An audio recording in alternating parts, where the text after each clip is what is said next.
Welcome to the Been There, Sold That podcast, where you can take away sales and business tips to grow your business efficiently, effectively, and profitably. Take it away, Brianna Henley and Phil Whitebloom. Hello, everyone, and thank you for joining the Been There, Sold That podcast. We are so excited to have a guest with us today. It's Laurie Schloff. So, Phil, can you talk to us a little bit about Laurie and introduce her to our audience? Yes, I can. Cool. Thank you for asking. Hi, Laurie. We're so happy you're here. I'm happy to be here. Yeah. So we're going to jump right into it. And let me introduce Laurie to all of you. Laurie is a highly respected communication expert who helps professionals elevate how they show up, speak, and connect in high-stakes business environments. Laurie specializes in critical intersection of executive presence, authentic communication, and impactful presentation skills.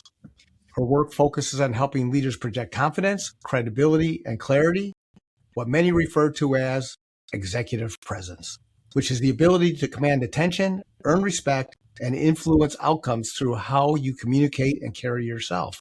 At the same time, Laurie emphasizes authenticity, communicating in a way that is genuine, intentional, and aligned with who you are, not a scripted version of who you think you should be.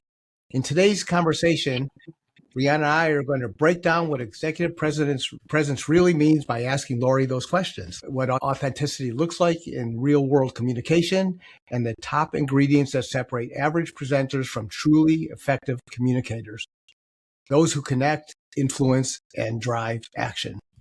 So, Laurie, welcome to the Been There, Sold That podcast. I am so excited to be here. I really admire both of you and the work that you do. Thank you. Well, thank you very much. We're so happy to have you here. So why don't we just start out by asking you to talk about what you do and handle all the definitions and everything that go along with it. All righty. Well, maybe the best way to talk about what I do, which we call executive communication coaching, sometimes it's literally speaker coaching to help people prepare for events, but maybe the best way is to talk about a recent client. So you may have heard of the company Iron Mountain. So I work with people who have to communicate with people internally, so not even talking about outside facing. And their leader wanted them to be better at influencing internally to get certain initiatives across. So I like working with small groups. I don't know about you. It's great to be in front of 1,000 people, but it's really hard to know, the impact that you're having. So it's a small group. We worked for 5 different meetings on influence and impact skills. Now, I'm emphasizing the word skills because when you talk to communication coaches, we're all about observable changes in behavior. So skills in messaging, skills in persuasion, skills in oral image, how you sound, very important for podcasts, nonverbal behavior, including the virtual space. So we worked as a group, and then, this is what I wanted to get across about my work, each person in the group gets a customized program. So one person might need to work on confidence or participating in a group. Another person actually might be too domineering. So we have to work on reining them in. So that's what I love about my work, and I'm sure you can relate to that every situation is so different, but yet you bring your skills, your assessment skills, your technique skills into the situation. Well, that's great. Well, thank you. Hey, Laurie, before we dive into all that, you have a tremendous, very interesting background. I know it's a big background, so but could you share the highlights for our listeners and our viewers, please, about you? Let's see. It started out in Cranford, New Jersey, where seriously, the most common question I get asked is, how did you get into this field? So people might find it different or intriguing. It's not the largest field in the world, but I've always been interested, Phil and Brianna, in the combination of communication, psychology, helping people, and business. But the business part, honestly, didn't start till I was somewhat mature. I started out in speech pathology and worked with young kids for the first 5 years of my career. Then I taught at Northeastern University. and train graduate students. So that's really helped me with the training component of what I do. So early in my career, because there weren't so many people in my field, and maybe I'm being a little too modest, everything took off very, very quickly.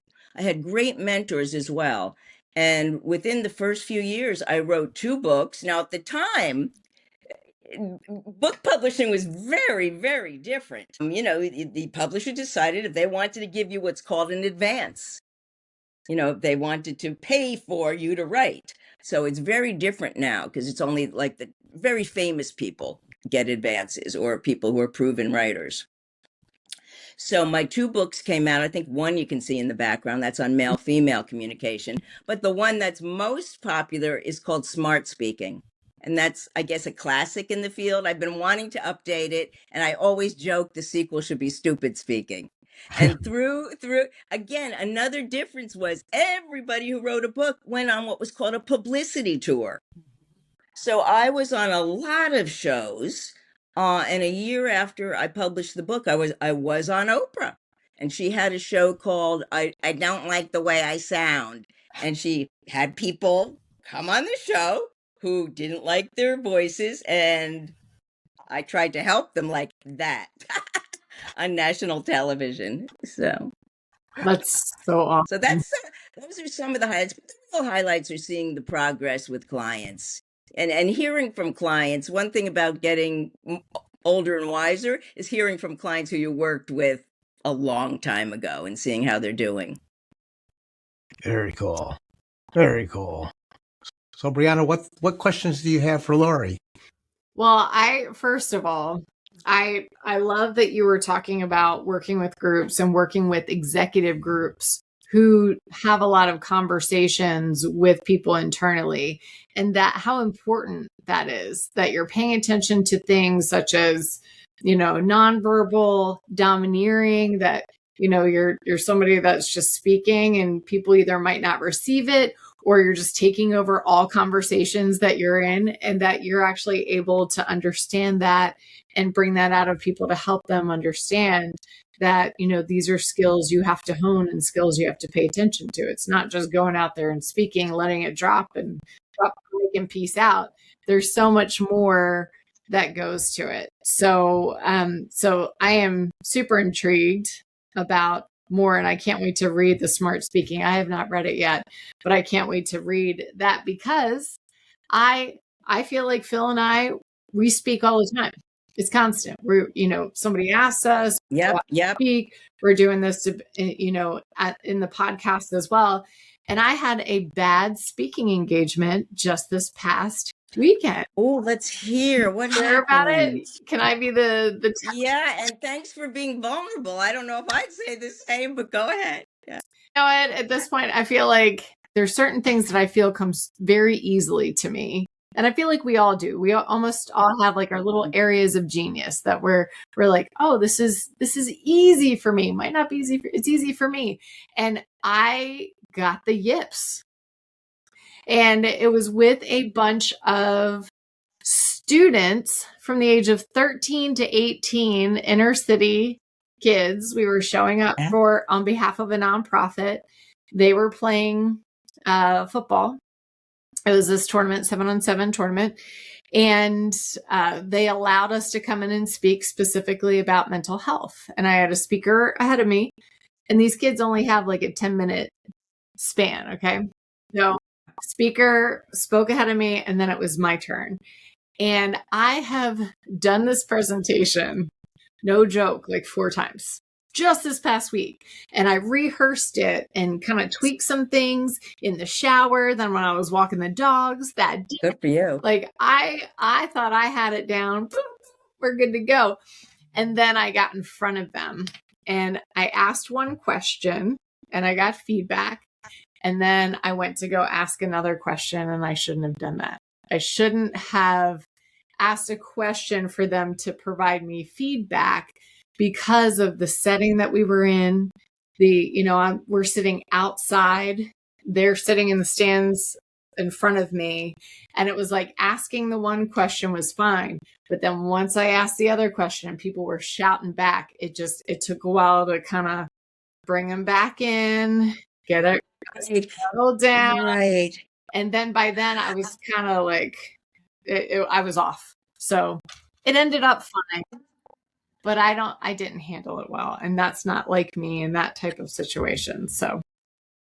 Well, I have a couple of reactions. One is your self-assessment. It's sometimes hard to self-assess. I'm also hearing that they were engaged. They were. And we'd have to figure out what threw you off. I know it's hard to bring young folks back. Yeah. But they might have been having a heck of a time and found it very memorable. Maybe they did. It was about 50 young men, the age. Whoa. Yeah. So young guys, and a lot of them were from the inner city. So I guess it's not a demographic that I'm used to speaking with. I'm not used to speaking with young kids anyway. I mean, I've got a 15-year-old, but that's different. And just, again, bringing them back in and then talking about kind of like the negative self-talk that we hear in our heads and moving them forward. Okay, guys. And I did do another thing. It's like, okay, if you're thinking like, oh, I'm an idiot, what's the opposite of idiot? And they're like, smart. Or like, oh, I'm slow. Okay. What's the opposite of slow? Opposite of slow, fast. And so like they were engaging by the end. I was able to bring it in by the end, but it's like the only thing that goes in my head is the stuff that I kind of like wobbled on in the beginning. I'm picking up on something you said and I can't let it go, which is you were talking to them about self-talk. So you don't have to do it now, but my question to you is, what can you tell yourself about the situation that would be, I call it realistic self-talk as opposed to positive self-talk? Yeah. And I tell and Phil knows this, I tell my people all the time, it's like, at the end of the day, write down your wins, even if it's a negative something that happened to you. So what can you take away from that? And I've been doing that and my head just kind of keeps running away with maybe something that I said, like I'm calm, and then something else will pop up. I'm like, of course. I did that. So we get to see the video because it was videotaped. Oh, I kind of like to see it myself. Here in a hot second. So probably within this next week, so I can kind of see it again. Yay. But anyway, so what could I tell myself? I did the best that I could with the situation that we had. And I feel like that's the best that I can do right now. And then how do I need to move from this when I'm speaking in front of kids again? Because this will happen again. Yeah. Have something different, tighter, and maybe test it out. Test it out with a couple kids first, in the schools. And then that's kind of what I was thinking in my head. How can I make this better? How can I keep it tighter? Yeah. And many times good talks are an editing process. Yes. And also, what you're also bringing up is tweaking it for the audience. I don't like it when a client has to do 12 different talks. I try to help them to have like a couple of core talks, which they adjust to the particular audience, adding in a few examples and stories. But I think you're on your way. It's keep you in the healthy self-assessment zone. Yeah. So Laurie and Brianna here. So Brianna, I've known for a long time. Brianna, I've heard you speak more times than I could ever remember. And, here's the same thing. It's what we tell each other all the time in private. And what we tell our clients and everybody else is, first, one time does not make a trend. True. And two is, just like any, winning athlete or anything else, when they have a bad play, it's behind them. They move on immediately and they put that aside. They could go back and look at the film, the video, whatever you want to call it, and they could analyze that. But you immediately get going. If it was like you're stumbling all the time and things like that, then we have to hire Laurie for you. but this was a one-off, and you could also just drive yourself nuts, and no problem. It's Go ahead. interesting. Yes, I do work with people who need help, but the majority of people I work with are already very successful and they just want to get to the next level. So let's say someone who's been doing a lot of keynotes at either nonprofit or at or not feeling confident enough to be paid for it. Mhm. So they'll come to me to get to the, the next level. And between all of us, I love working with the talented people. It's just more challenging. Well, and I know you're going to say something, Phil, but very quickly, I like when you said have a couple things that you do, a couple talks that you do, inside and out, right? The back of your hand, and you're able to tailor and tweak based upon your audience. Because I feel like with Phil and I, we're saying the same stuff like over and over. We're saying similar things, but I love that you pointed that out, that you're not reinventing the wheel. You're not trying something new all the time necessarily. But if you're a speaker, if you're somebody that's standing in front of somebody, you've got a couple core things that you're focused on, and to get really good and hone in on those things. Yeah. And it also relates to branding. Yep. And it also relates to limit setting. So recently I talked to a young woman. She's doing great with being asked to speak about AI, but she's saying yes to everything. And she wasn't in control of what the topic was. So I really wanted her to think about telling the people who want her what she wants to talk about, and then they can negotiate. Yeah. Good point. So Laurie, a couple things you said, you really caught my attention here. And one of the things I would like you to talk about is what is the problem that you solve? When you're talking to somebody, you could be at a networking meeting, you could be a social environment, but what is the problem that you solve? And kind of either you could do this up front or afterwards, this part. When you said what you said about some of your best clients are the people who are already skilled and who already have experiences and they're talented already in these areas. Brianna and I find the same thing. And we want to help others who need a lot of assistance to get them to be successful. I mean, that's all the three of us have in common. It's all about getting people to be successful. And you're right. The people who already have so much experience, they're the ones who are the most open to all kinds of assistance. And the people who have the least amount of success or experience, they're the ones who want it, but they're the most hesitant. So what are your thoughts on that? And could you address, the problem you solve and how you could handle all this, however you want to get it together there? But I'm very interested.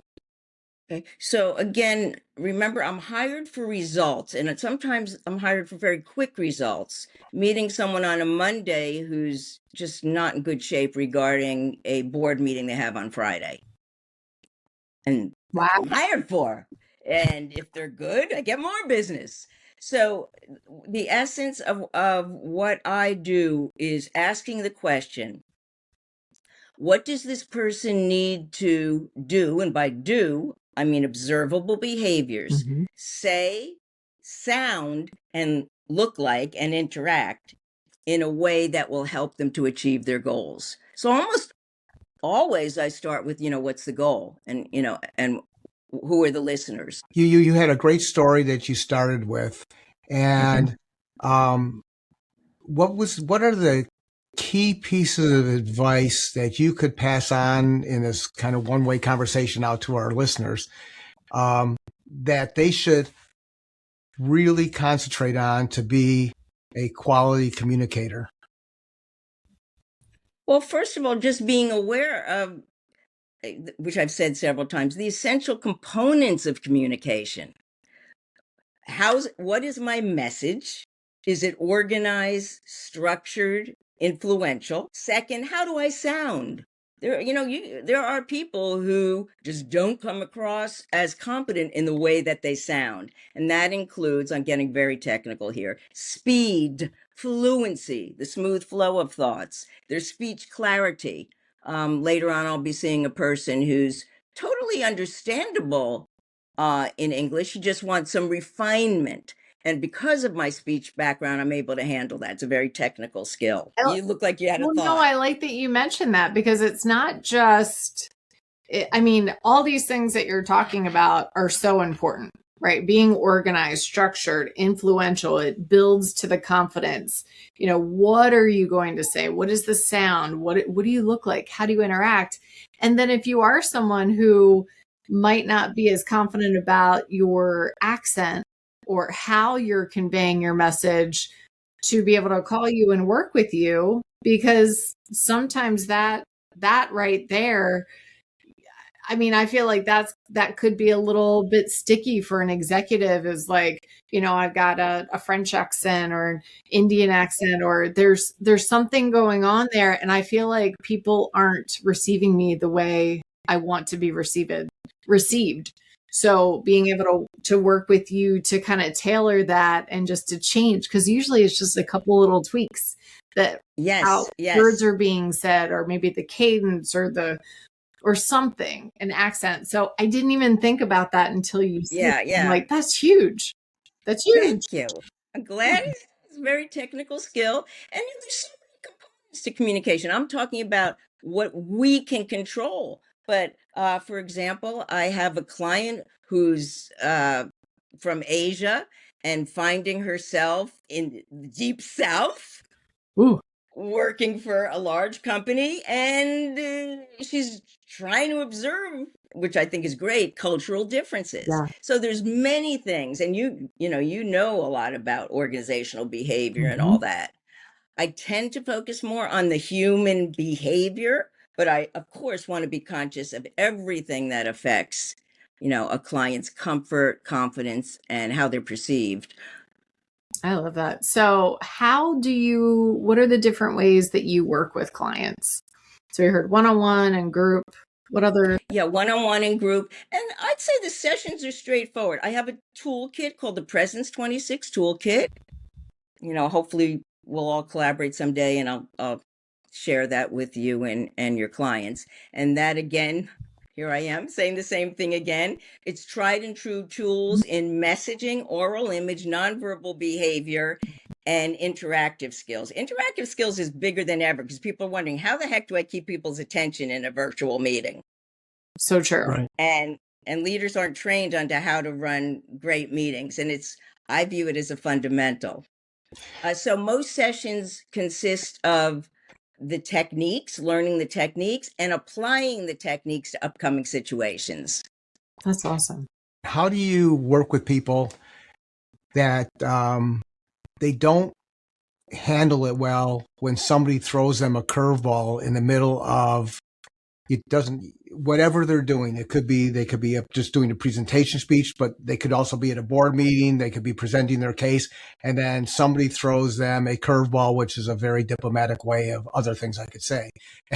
And how do you coach them in those areas? Do you have any good stories that you could share for that?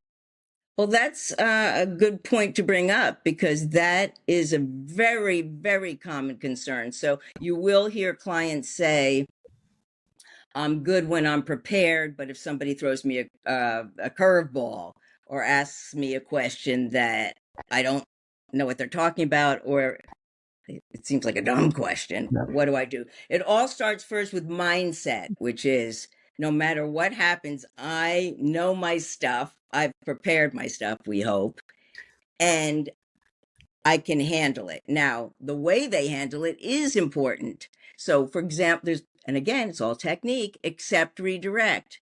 Phil, I'd love to talk about your stamp collection from Tibet. What I'd like to do now, though, is to continue to focus on the key elements of nonverbal behavior. Oh, I know it's a little bit dramatic, but and then But Laurie, when you deliver with a smile, everybody's like, "That's great, keep going." Yes. Right. And well, that if someone delivers it in a way that shows that they're not uptight about not knowing, and Okay. We know the standard one is to say, I wish I had that at my fingertips. Right. Let me get back to you, Phil. And saying it, that you're Right. kind of really okay with not knowing it. Right. Well, when Yeah. you're dealing with the Yeah. executive levels and people who are up against professionals and who's every bit as talented as they are and experienced, but maybe have a different mission, or that's especially going into the meeting Yeah. or whatever you're doing. I've had the benefit and pleasure over my career of working with or around some very high level people in the government and other places, and they would have coaches before they went on 60 Minutes or 2020 or whatever it is. And they would rehearse them to death because some people are very argumentative. And when somebody says something challenged to them, they snap. Not that we've ever seen that ever in our own political world. And that's generally, and that's exactly what the other person is trying to get them to do, is trying to just get under their skin and get them to snap or say something that they shouldn't have said or be going to be sorry. And once it's recorded, right? So that's a tough thing. I mean, now I know we're probably into your graduate level coaching things, but what would you tell, how do you work with people at that level? Because you don't have to be at that level to have somebody who's just kind of not necessarily the most understanding person on the other end of the receiving end of the meeting. Right. Well, the motto, preparation, not desperation. Oh, Usually cool. by the time you get into the media, doing a podcast, been out there a bit. I mean, there's always the first time. But again, it's mindset and controlling your bodily reaction. No matter what comes my way, I'll be okay. And I expect this reporter to challenge me. People like people who are, this sounds crazy, like people who are likable. So answer in a way that makes you look like a very appreciative person without BS, and then stick to your guns in terms of what your answer is. Laurie, don't you think communication is a bunch of bull? Joe, I totally appreciate any perspective on communication. Love to talk to you more about it. Based on what I've seen, I think it can be really a deal maker when it comes to your two careers. That's what I've seen after working with thousands of clients. Oh, very nice. Very good. Hey, so I know you have a coaching certificate program. Yeah. Yeah, and it would be a crime for us not to, Thank have you talk you. about that. How could you tell us about that? I mean, Sure. it is. So I do two things. One is work, what I've said before, working directly with people. And then in the past year, I've started Train the Trainer program. And again, based on what I've already shared with you, that I love working with motivated people. I work with folks who are either in learning and development, are already coaches, or just want to learn these tools to pass them along. So it's a 20-hour certificate program in which they learn the Presence 26 toolkit. They learn communication coaching skills, which are different than pure coaching skills because you're changing behavior. And third, they work with actual clients, usually in their company or people that they know. And they receive expert feedback, video feedback, peer feedback, hopefully, if they're working with someone else in the group, or from their leaders or peers at their company. And that combination of things leads them to feel really comfortable and valued in their organization for knowing these particular skills. Well, that's So, pretty cool. Hey, yeah. so for all of you who are listening, I know you're going, oh man, how do I learn more about that? I'm driving and everything else. I got good news for you. Just look right down here at the description, right below, and there's a link that'll take you to Laurie's group coaching certificate program there, and you can learn more about it. Just click on that link, and that's how you find it. So you don't worry about, keep your eye on the road if you're driving, and it'll be there when you stop. So we encourage you to click on that. Laurie, what kind of message would you like to deliver to everybody out there? What would be the giant takeaway from you to the audience? Well, I'm going to start with something you mentioned at the very beginning, that the goal of being an outstanding communicator is to combine your authentic self, which is being true to your values and who you are, with the best practices that we know from the field of communication coaching. And that's golden. That's a great place to leave it. I agree. So, Brianna, any thoughts? Yeah. So thank you, Laurie, so much for popping on here. And if anybody would like to get in touch with her or see more on you, because I feel like for me, I'm like, oh, now it's time to binge watch. Let's check out some social media, some Instagram. And I know you have that. So definitely make it a point to check out Laurie, see what she has, and reach out to her. I mean, she is a wealth of knowledge, and she clearly is creating communicators that deliver results. She knows her stuff. So please reach out to her if this is something that you're thinking about. And we truly appreciate you guys listening in. Thank you, Laurie, for coming today. And Phil? Yep. And Laurie, we'll have Laurie's got 2 books she mentioned earlier on. We'll have the information right here in the description also, so you'll be able to see them there. And Laurie, thank you very much. We're thrilled that you're here today, and we look forward to talking with you again in the near future. So until next time, everyone, good selling. Take care. Thank you for tuning in to the Been There, Sold That podcast, where you can take away sales and business tips to implement directly into your life and business. Check out BeenThereSoldThatPodcast.com for more information on where to find Phil and Brianna.